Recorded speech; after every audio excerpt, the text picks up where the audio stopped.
ஈரோடு நந்தா வீலக் நேயர்களுக்கு வணக்கம். இன்றைக்கி நம்ம பார்க்க போகிற வீடியோ என்ன பார்த்தீங்கன்னா, வாழை மர தோட்டத்தை வந்து உழவு செய்கிறது எப்படின்னு பார்க்க போகிறோம். அதாவது வந்து வாழை மரம் வந்து 2 வகையாக நம்ம பயிர் செய்கிறாங்க, 2 பயன்பாட்டுக்காக. ஒன்று வந்து பார்த்திங்கன்னா இலைகளுக்காகவே முழுக்க பயிர் செய்கிறது. இரண்டாவது பார்த்திங்கன்னா வாழை தாருக்காக பயிர் செய்கிறது. இப்போ பார்த்திங்கன்னா ஈரோடு மாவட்டத்தில் பெரும்பாலும் பார்த்திங்கன்னா இந்த 2 பயன்பாட்டுக்காகவே நிறையா பயிர் செஞ்சிட்ருக்காங்க. இப்போ வந்து கிட்டத்தட்ட வந்து அறுவடை, வாழை மரத்தோட அறுவடையெல்லாம் முடிஞ்சு மீண்டும் வாழை மரம் வைக்கிறதுக்காகவோ அல்லது மாற்று வெள்ளாமை வைக்கிறதுக்காகவோ வந்து நம்ம உழவு ஓட்டுவாங்க. அது வந்து 2 முறையில் நம்ம பகுதியில் உழவு ஓட்டுறாங்க, ஈரோடு மட்டும் சுற்றுப்பகுதியில். அதில் பார்த்திங்கன்னா ரொட்டேவேட்டர் மூலிமா பெரிய ரொட்டேவேட்டர் வச்சு வாழை மரத்தை அப்படியே கட் பண்ணி உழவு ஓட்டுற முறை. அது வந்து நீங்கள் வந்து தண்ணி இல்லாமல் வரக்காட்டிலேயே நம்ம வந்து அந்த மாதிரி ஓட்டலாம். இரண்டாவது முறை பார்த்திங்கன்னா தண்ணி வயல் பூரா தண்ணி நிறுத்தி சேத்தலோன்னு சொல்லுவாங்க, அப்படியே கேஜுவல் போட்டு அப்படியே அமுத்துற முறை. 2 விதமான முறைகளையுமே நம்ம இந்த வீடியோவில் பதிவு பண்ணியிருக்கோம். அந்த வீடியோ முழுகும் பாருங்கள், ஒரு நல்ல பயனுள்ள வீடியோவாக இருக்குது. ரெண்டாவது பார்த்திங்கன்னா அது புது விதமான வீடியோவாகவும் இருக்கும். புதிதாக பார்க்குறவங்களுக்கு இது ஒரு நல்ல தகவலாக இருக்குது. உழவு இந்த மாதிரியெல்லாம் வந்து உழவு செய்கிறாங்களா அப்படிங்கிற மாதிரி ஒரு நல்ல தகவலாகவும் இருக்கும். இப்போ நம்ம வீடியோக்கு உள்ளே போகலாம். இப்போ நம்ம பார்த்துட்ருக்கிறது ரொட்டேவேட்டரில் வாழை மரம் நறுக்கும் முறை, அதாவது வாழை மர காட்டை வந்து உழவு செய்யும் முறை. இதற்கு வந்து நிலம் வந்து போதியமான ஈரப்பதத்தோடு இருந்தால் போதுங்க.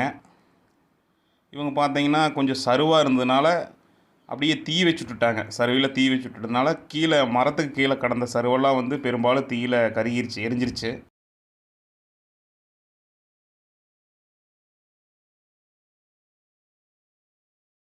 வீட்டில் ஓட்டும் போது பார்த்திங்கன்னா அப்படி பொடியாக நறுக்கி போட்டு போயிருங்க. அப்புறம் மேற்கொண்டு நம்ம மறுபடியும் உழவு செய்து நம்ம வேணுங்கிற விவசாயம் செஞ்சுக்கலாம். வாழை மரம் அதாவது வந்து கேஜுவில் உழவு ஓட்டுறாங்க. இந்த கேஜுவில் எப்படி உழவு ஓட்டுறாங்கிறத நம்ம இந்த வீடியோவில் பார்க்கலாம் வாங்க.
இது போன்ற தகவலை நம்ம ஈரோடு நந்தாஸ் வீலாக்கில் பார்க்கலாம். நம்ம சேனலை சப்ஸ்கிரைப் பண்ணுங்கள், லைக் பண்ணுங்கள், நண்பர்களுக்கு வாட்ஸ்அப் மூலமாக ஃபார்வேர்ட் பண்ணி வைங்க.